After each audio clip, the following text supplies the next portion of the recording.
दिशीत आज घरी टाकायला आलेलो होतो तर मियान काढलेले आहेत 4-5 जसे खरब्या या इथे ना एक कवांशा काढत आहेत पण त्यांना पोंधेच लागत आहेत आपण बघत आहात इकडे हा इथे पोंधे ये एक पोंधे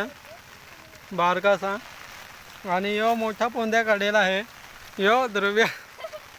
दिस इज द ध्रुव्या सेट आणि एक इकडे आहे कुठे हां यो एक इथे पोंधे दिस इज द असे करून 4 पोंधे काढलेले आहेत आपण बघत आहात पोंधे हां बघितलं का दिस इज द पोंध्या असे करून 4 पोंधे काढलेले आहेत एक याने खाडीमध्ये फेकून दिला याचं नाव आहे ध्रुवेश